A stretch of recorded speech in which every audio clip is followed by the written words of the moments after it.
Hi, I'm Mike from Craft Supplies USA, and today we've got a fun video for you. I'm going to show you how to turn an aluminum pouch case. I don't know if you've seen these before, but this is a really fun project, and we're going to be going over all the turning aspects, show you a bunch of tips and tricks, but first we got to find out what these are used for. So before we get to the turning, let's talk about what you're going to want this for, what you can use it for, and first and foremost, why these came about. There's been a big trend of people, they stop smoking, they switch over to the nicotine pouches, the nootropic pouches, and they come in a plastic little case. Everybody throws those away, and I wanted something that was going to be a little bit nicer, that had a little bit more storage, and then just look nicer as I put it on my desk, when I take it out of my pocket, and I can show my friends as well. The great thing about this is when you buy this, so if we open this up, you can see we've got a nice storage container. So you can fit about 1 1/4, 1.5 cans of pouches in there. So there's a lot of internal volume. And then the nicest thing about this is it comes with the aluminum lid, and we're going to be using this as our guide and reference for turning our wooden piece. So we're going to be using that as our guide to turn the wooden lid, which is going to make these look a lot nicer. And this is something that if you take this to a craft show, these are probably going to sell more than most other projects that you have on your table. And the great thing is we can use that metal lid as our guide for dimensions when we're turning our wooden lid, and we're going to be using the rubber gasket off of the aluminum lid. So we'll peel that off, and then once we have our wooden lid turned, we can just put that right on there, and that just fits straight into our case. And the great thing about these two is they're not just for pouches. You can throw these, put this in your car. I've got one in there for change. I just keep that in my little center console. Yeah, I've got another one here for some medication you could keep in your car, your desk drawer.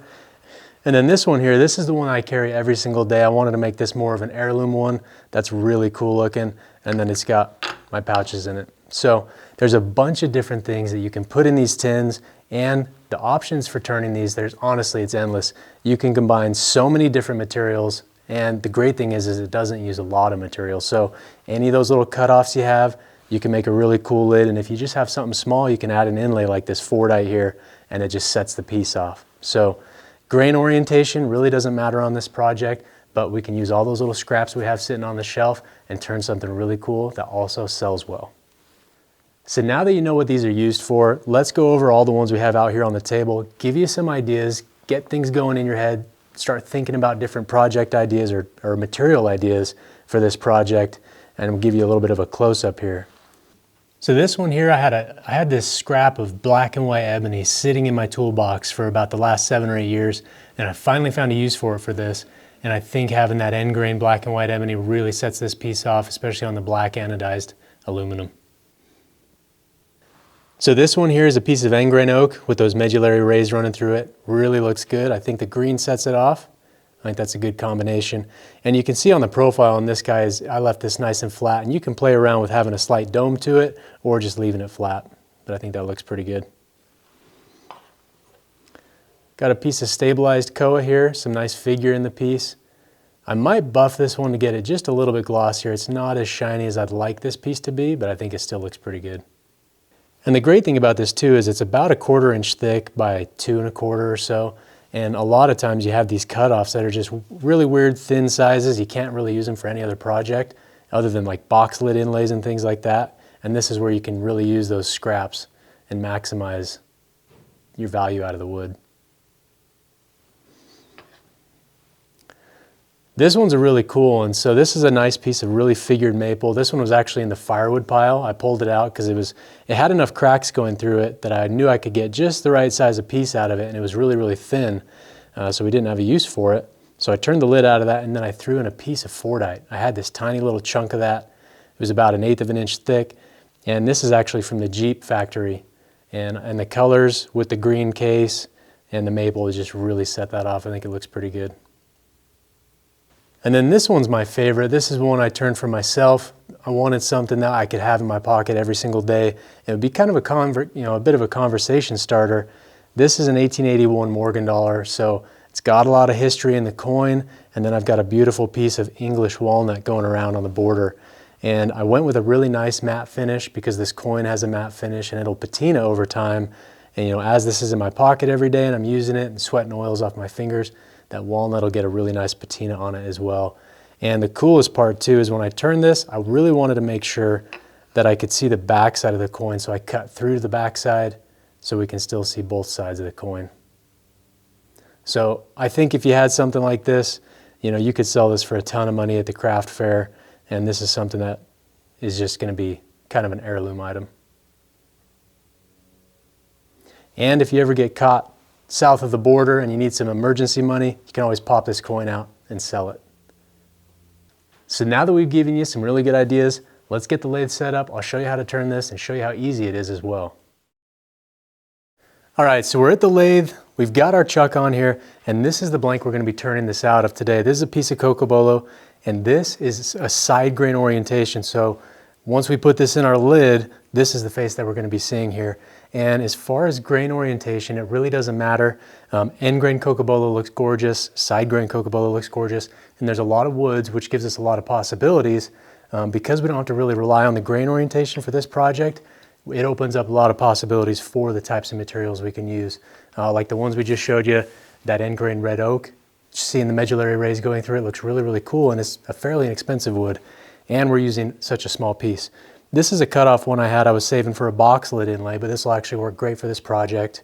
And the nice thing is too, is it's thick enough I can part this off and then do a two-step inlay on another box lid down the road with the excess. So as far as orientation, side grain, end grain, doesn't matter. But we can just go ahead and take a look at our surfaces here. If you have figured more on one side or the other, that's the side you're going to want to be having on the top, so to really show off that figure. But let's go ahead and mount this in our chuck. And this is going to be holding this just to rough turn this, square up the face. And we're going to be putting this in the chuck, and what we'll do is we'll square up the face of the blank. Then we're going to cut the recess to expand into and to give us more storage capacity inside the box. And one thing we want to make sure is, depending on the grain orientation and the material you're using, not going too thin on the wall thickness. If we look at the lid that comes with it, a lot of woods, by the time we go this thin, we're not going to be able to expand into it and hold it securely enough to turn. So you can see on this koa piece here, I've gone about twice the wall thickness of the aluminum. And even with that, I still had to grip it fairly lightly just to make sure I don't split it. So that's what we're going to be doing there. We'll sand and finish this underside, because once we flip it around and expand into it, we're not going to be able to access that to sand and finish. So we'll just get this guy mounted up nice and secure. And to initially rough this down, I'm not worried about getting this down to round. We just want to square up this face, cut that recess, and we'll be using a combination of a small bowl gouge and then a box scraper. Cutting into this side grain, the box scraper is going to remove a lot of material really fast, and we can use our bowl gouge, doing a peel cut, to square this up fairly quickly as well. All right, let's get our tool rest set up here. And the gouge I'm using, this is a 1/4 inch bowl gouge, so it's got a 3/8 bar, and I've got a 40/40 grind on there, so with that wing I can scrape surface. Basically it's a peel cut on all this side grain here, and we'll do that just to true up the surface. Then we'll get our calipers out, measure what our inner diameter needs to be, and then our depth, and we'll use that box scraper to cut that recess. So let's get our safety glasses on, make sure you wear a dust mask, respirator, especially if you're using exotic woods like this, you want to make sure you've got your respirator on so you don't have some unknown allergy and you find out the hard way. So we'll bring this up to speed. And we'll be at about 1800 RPM, and then we'll just start lightly peel cutting the surface just to get this trued up. Pretty flat there in the center, which is good. Be mindful of your chuck jaws as you're doing this.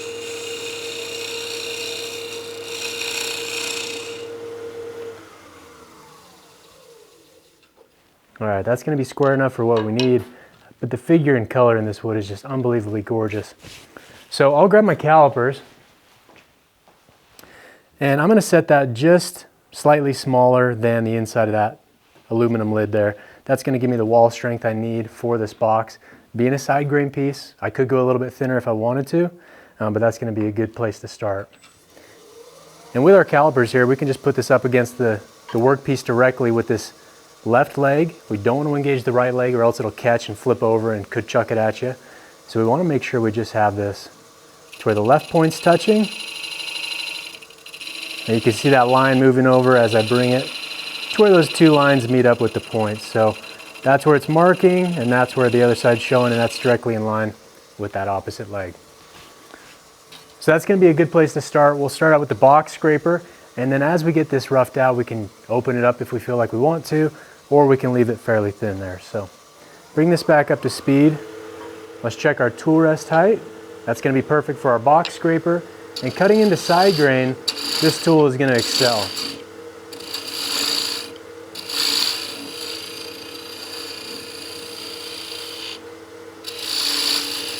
And I'm going to cut a small dovetail to fit on those chuck jaws.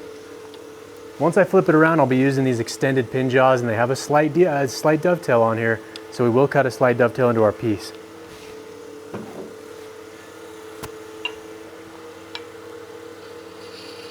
You can see as I'm using this, I've got the handle quite a ways above center so that this cutting edge is in a little bit of a trailing position.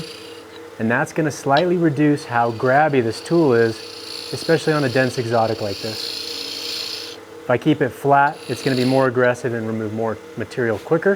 If I want to take a little bit of a lighter cut, I can bring that handle up so the cutter's more in a trailing position. And I'm looking to just have this surface flat on the inside of the lid. If you want to do a slight dome profile or add some decorative grooves, feel free to do that.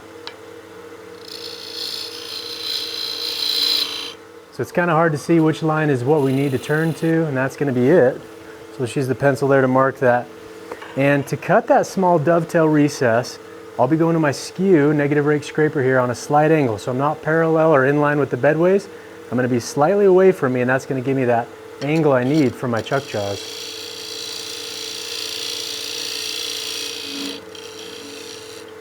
So we're a little below center for this thickness of tool. That box scraper is a 3/8 thickness, where my skew is only about 5/16 or 1/4.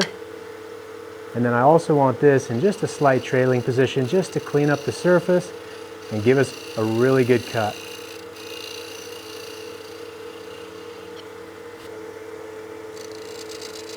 Now I'll use that negative rake scraper to clean up this surface as well.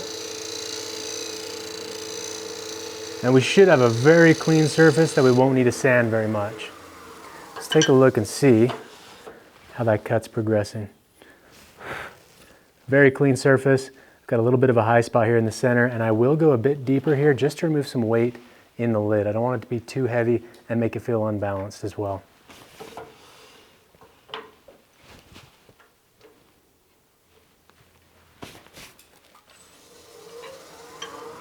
Go back to the box scraper just to remove some more material, get a little bit further depth.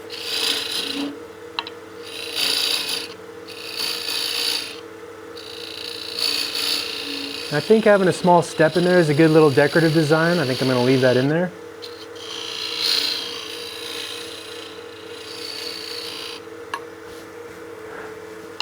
And if we want to, we can add some small decorative lines. Just a little added flair.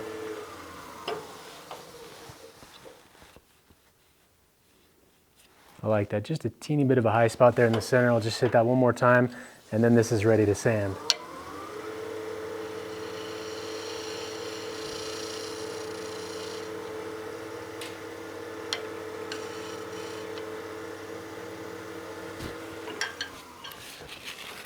All right, so we need to sand this surface, and there's about a 1/4 inch outside of our little step here for that dovetail recess.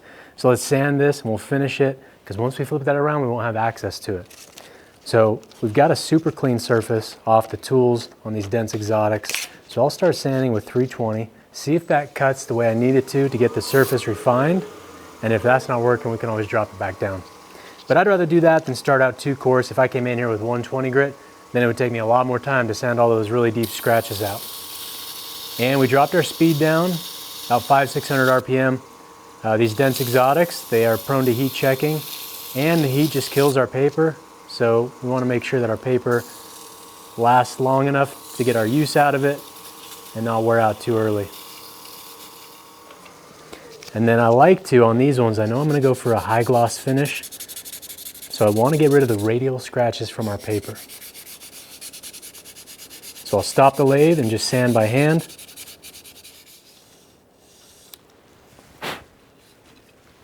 All right, now we can go on to our 400.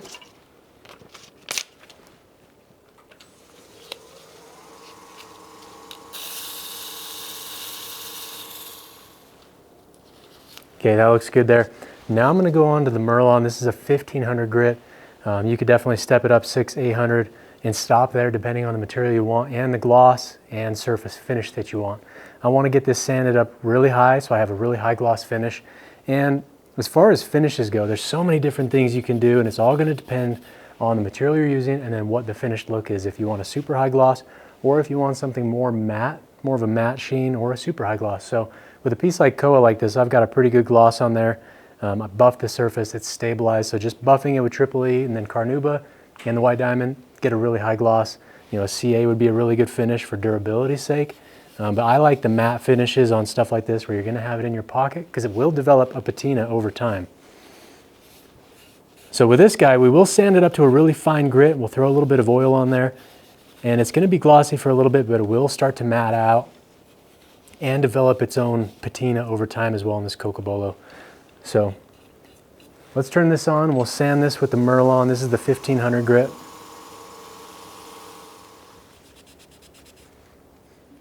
All right, so now that we got that sanded up to 1500 grit, we're gonna go through scratch free and then we'll use the Micro Magic pastes. And this is a food safe polishing paste. It'll give you a really fine finish on your pieces. I use this on pretty much everything that I turn. And you'll see here, the oil in the wax is really gonna make the natural colors shine, and that grit that's tumbling around in the wax is gonna give us a really good surface.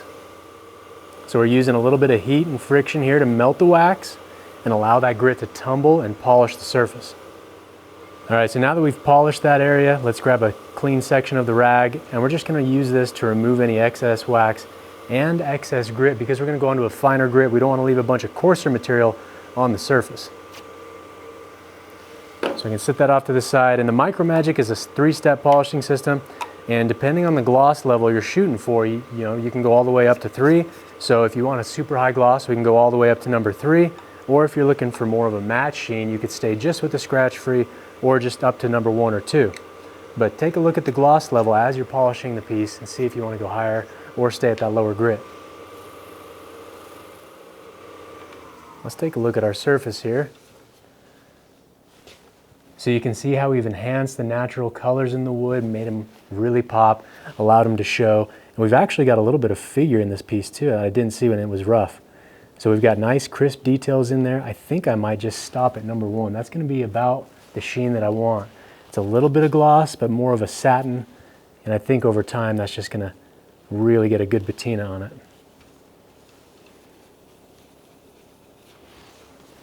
All right, so I'm happy with the sheen and the surface finish that I've got right here. So let's take it out of our chuck and we could show it off a little bit so get some better light on this piece and see what you think.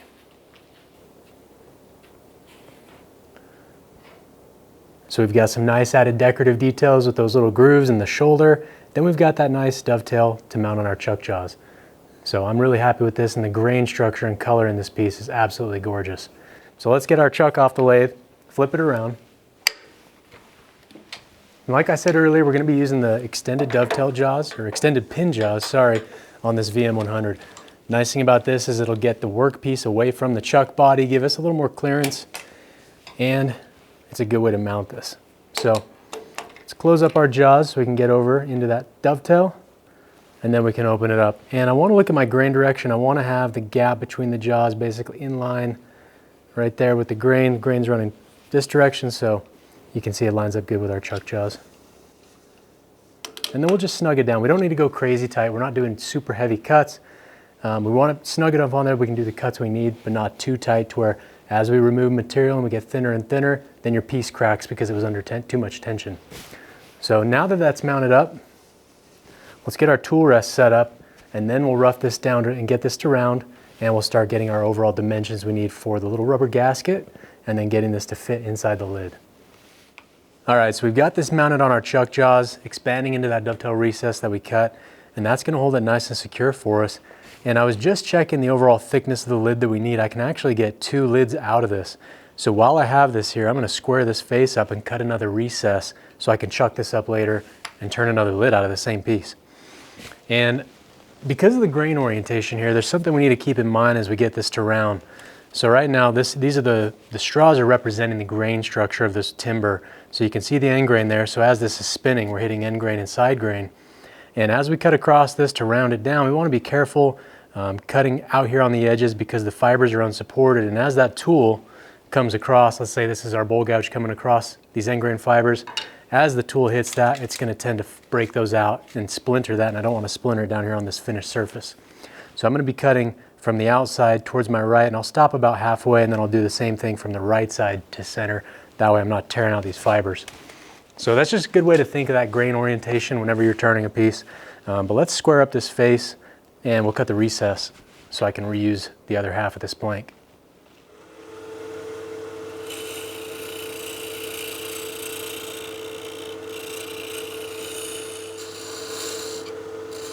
We'll just step this out to fit our pin jaws again.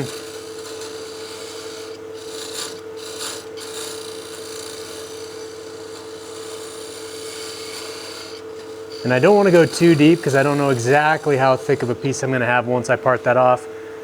Go just a little bit wider to make sure that fits the jaws I've got.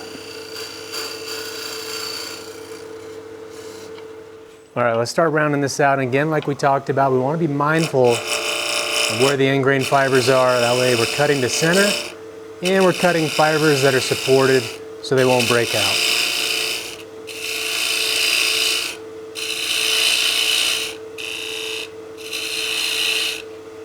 We'll switch and come this way.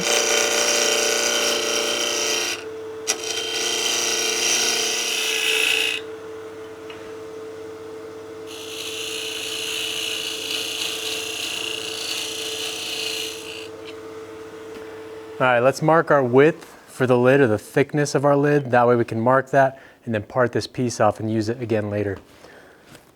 And we'll just eyeball this here because we've got more than enough material. That's actually going to be right on where that little transition point between the different directions of cut are. So that's where I'm going to be marking. Just spin that by hand so we can see it.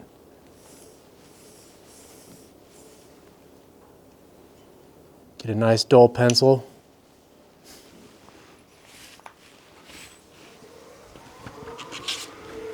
And to maximize material, saving material, we're going to use the nano parting tool. This is a 64th of an inch wide, so we're going to maintain a lot of material here. This little parting tool is great if you're doing boxes where you want to have grain alignment, making sure that grain matches up. So having a smaller kerf gives us a better grain alignment.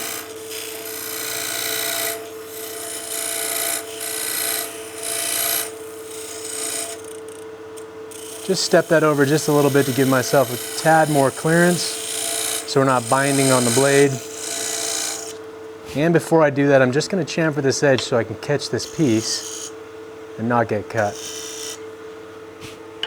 These dense exotics are extremely sharp when you have a crisp corner on there and it's spinning at 2000 RPM. It's basically just a giant knife.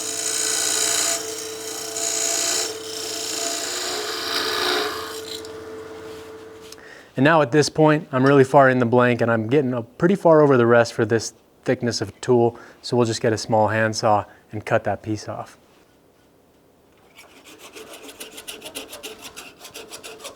All right, so there we go. Now we've got another piece we can make another lid out of, or we can use this for a box inlay, whatever you want to have, but we've got a nice mounting method. That way we can rechuck it. But you never want to let Coca-Cola go to waste, so. All right, now that we've got the piece here, you can see the saw marks there. We'll clean that surface up. We've got a little bit of material to true up here, so that's going to be just fine. And if you want to get exact with your measurements, you can always use calipers. Make sure you're setting this to the exact thickness of the aluminum one. And that's the cool thing about this kit, is the part you're turning, you have a perfect template to measure off of and get the exact dimensions as you're turning it, which is pretty handy. So if we set that, we're basically just under 8 mil. As far as overall thickness. Yeah, you can see we've got just a little bit of material here that we can true up the surface, and then we're going to be right on the money.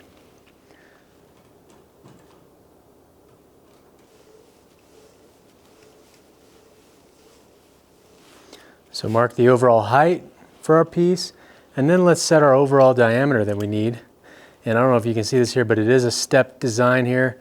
So as we're looking at this piece, the biggest outer diameter, that's going to be the face that registers in the little top lip of the box lid. And then we've got the step in there for the rubber gasket, and then this 2 little steps there on either side of that channel. So we use our calipers here to set our overall width.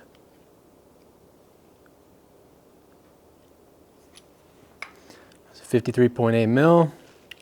So I'm just going to set that and lock that down. Let's clean up the face of our piece and then we'll get our overall diameter as well.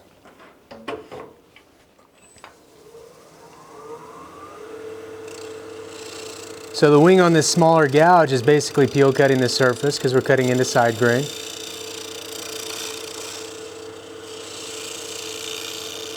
Use that to trip the surface, get rid of those deep marks from the saw. And you can play around with your design here on the face. You know, you can do some decorative grooves, you can leave it perfectly flat, do a slightly domed surface, or put some little coves in it. That might look pretty good if you're using more of a plain material. But that's nice and trued up. Let's get to our overall thickness that we need now.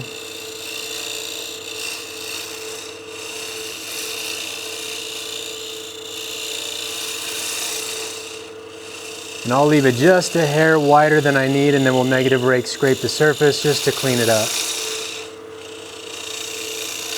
Give us a better surface off the tool. I'm going to go for a slightly dome profile, just ever so slightly convex.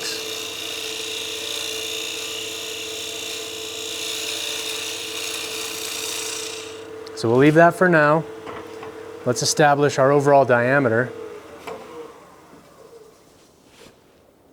Man, the face of that's looking really pretty.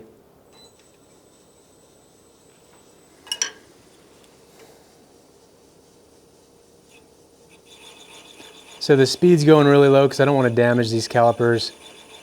But I've got that set to the aluminum piece for our outer diameter. So now that we know what that needs to be, we can get this down to size.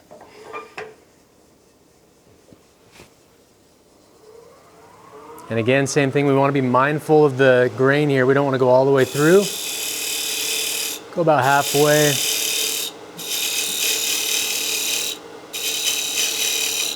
Then we'll come back from this side.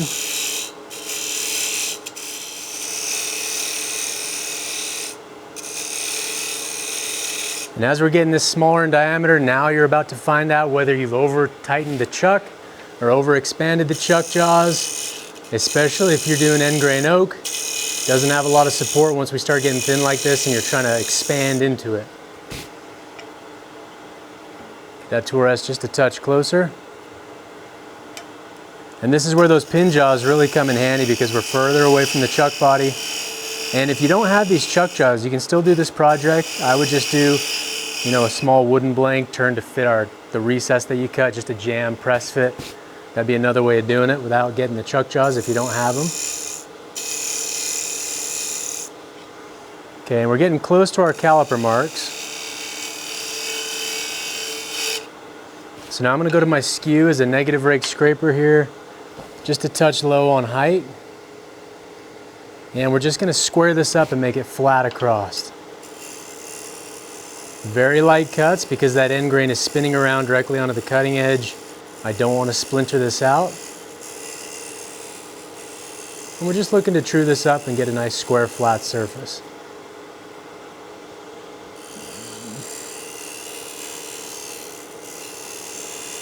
Negative rake scraping, really dense woods like this, the edge is already gone, but it's still cutting okay enough just to remove material. And I can always swing that handle around so I'm cutting more towards the heel of the skew, where I haven't used that cutting edge yet.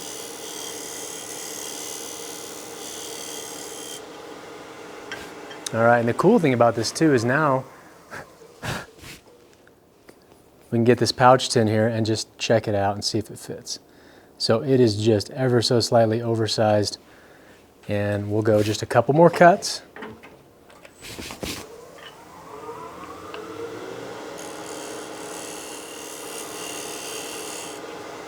And I want this to be a slip fit because the rubber gasket's going to be keeping that in place. So for this top little ledge here, this front surface, that just needs to fit in there as a slip fit. And that's good. I don't want to have to press fit it in there because then it's going to be a pain to get out. And that fits really good. And we've got a nice clean cut surface. Great thing about these exotics, negative rake scrapers cut them super clean, and that's an exceptional surface off the tool. So let's check our overall thickness here. We've got maybe a 64th, just a little bit too wide. So I'm gonna actually dome this and give it just a slight, little more curvature to get the thickness I need. I think that'll give it a little better aesthetic as well as it'll give us the right size. And before I scrape this, because we're getting to our final surface here, I wanna go sharpen my skew up just to make sure I'm getting the cleanest cut possible so I don't have any tear out or any damaged fibers. All right, so we've got a nice sharp skew. You can see a little micro fine burr right there. And then you're gonna see it disappear immediately as soon as I touch the wood. If anything, handle slightly above center so it's trailing position. And again, we're cutting side grain here, so it's not gonna be super aggressive. I'm gonna rotate that tool over just a little bit so we're cutting on an edge, because that burr is worn out already. It's a nice smooth surface. Set my calipers here to the thickness of our lid. And that's perfect. Just barely drops over. And if it's a little bit more shallow than what this one is, that's gonna be fine. We just don't want it to be longer than the metal one here, because then your lid will be sticking up proud of the surface here. So now that we got this surface slightly convex, that's ready to sand. We got our diameter established. Now we need to just establish this inner diameter, the slightly smaller step, and then the channel for that rubber gasket. We're going to start by establishing the larger diameter of the two.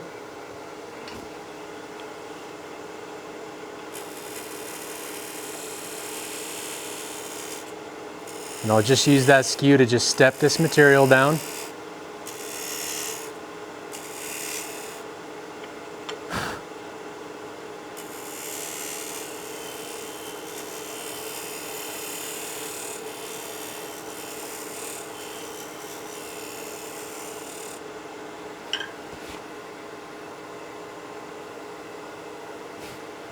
I think we're about there. Let's check with the calipers. And honestly, a lot of this you could really eyeball. The biggest thing is making sure that the diameter of the max, where it sits into the lid, is okay, and then your overall thickness. But you can really get in the weeds as far as making sure this is exactly the same as the aluminum. And that should drop on just about there. So we're close.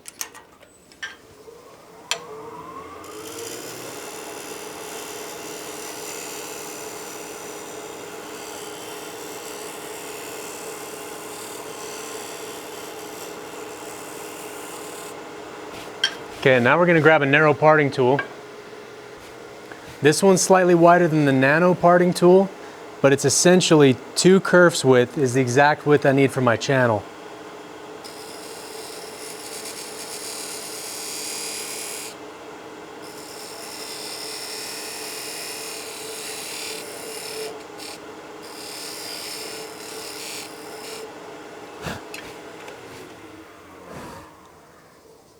Might need to go just a little bit more, a little deeper on my channel there, but we are almost right on the money. So you can see those two there. We've got that channel there for our rubber gasket, our steps there that's going to fit in, and then our outer diameter here on the face looks great. So let's go just a little bit deeper for the gasket channel.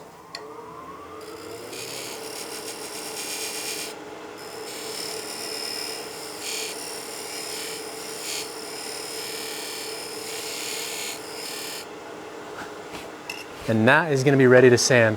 So let's drop our speed down. We'll grab our sandpaper again. We'll sand this surface. We're going to polish it again. And then this will be ready to install the gasket. Because I've got a super sharp edge right there, I'm just going to soften that just a little bit with that 320 grit.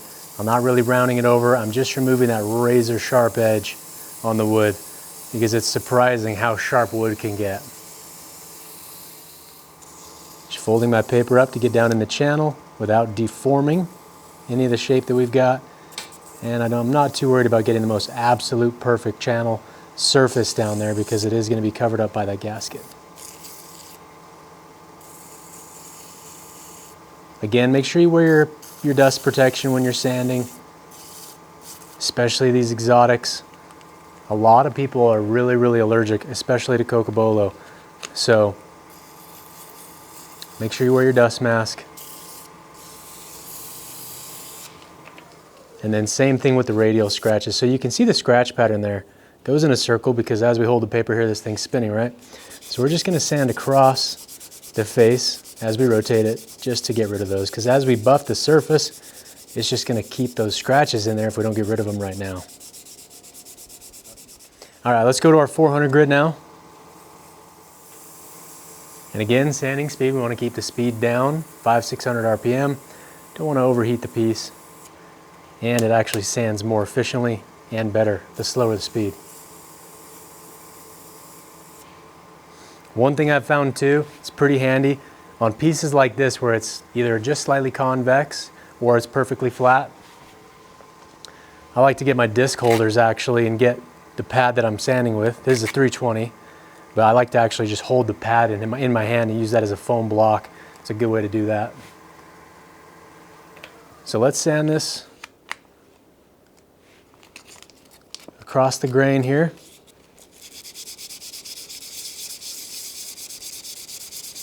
The nice thing about using these little foam pads or your disc holders and things like this, it helps even out the pressure so you're not adding curvature in your piece where you don't want it.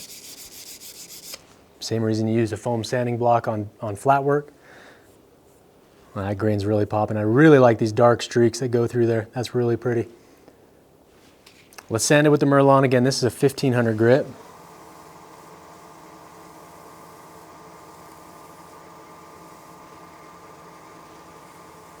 And because it's a non-woven abrasive, there's a random grit pattern and you don't get the same radial scratches as much like we do with our paper. All right, let's get our scratch free out.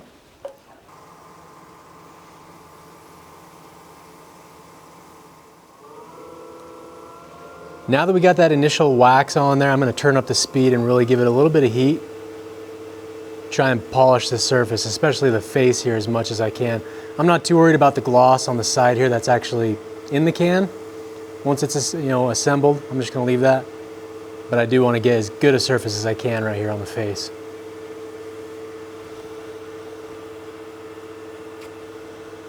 Again, you buff that off with a clean cloth just to get rid of any of the grit.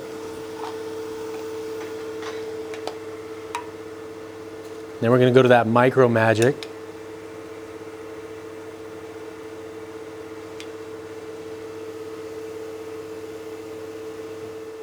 Clean cloth, buff away the grit. I'm starting to see the reflection of my paper towel on the work surface. So that's good, the gloss level's coming up. Now we'll go to step 2.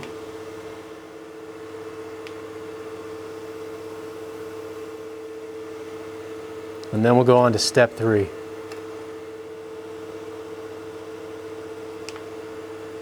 And the Micro Magic has some microcrystalline wax in it, so it is a little tacky. So if you're using this on larger surfaces with a bigger rag or paper towel, it can be a little bit grabby when it initially touches the workpiece.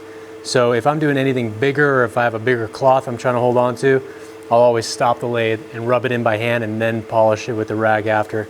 Because I've had a number of paper towels yanked out of my hand because this stuff's pretty sticky feeling and it likes to cling to the surface. All right, now I'm just going to buff the whole surface here with just a clean rag. Remove any excess wax that I don't need on the piece. And then we'll stop the lathe and see just how good this looks. All right, let's stop the lathe here. Grab my Chucky and we can take a look at the surface we've got. Obviously we're expanding into the recess, so make sure you loosen it the correct way so you don't just crack your piece right at the very end. So we've got a nice polished surface. Get that reflection there, you can see that, but then once we get that out of the way, this just has such a pretty grain to it.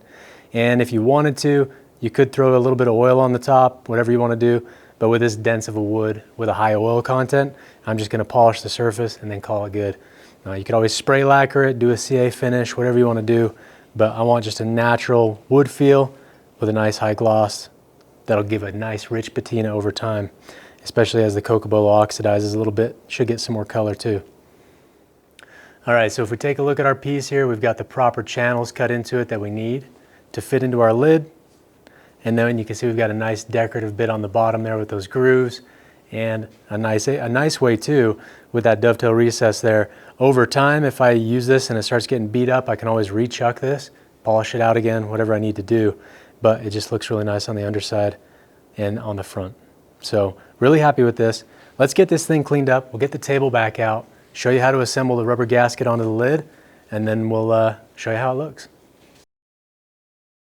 All right, so we just got our lid turned. You can see we've got a nice grain structure on there, good finish. I went with a nice matte finish that I showed you. I think this over time is gonna look better than a really high gloss, but where this thing is ready to assemble, and we'll show you how fast and easy this is. So go ahead and take your lid out of your case, and we're just gonna use our fingernail here to pull off the rubber gasket. Set that off to the side, and if we look at the gasket, I want the taper towards the top of my lid, and we'll show a little close up here as I put this on. We'll just fit this into the channel and then work it around. It's nice and flexible, so it's easy to put on, it doesn't tear easily. So the nice thing is if you turn a new lid a couple months later, you can always just pull the gasket off and then put it on your new lid. Once we have that on there, just make sure it's tucked into your channel well. If the channel's a little bit too narrow, you might just need to use your fingernail and just squish the rubber gasket down into the groove if you didn't get a good fit on there, but that looks good. And it's recessed to the right depth.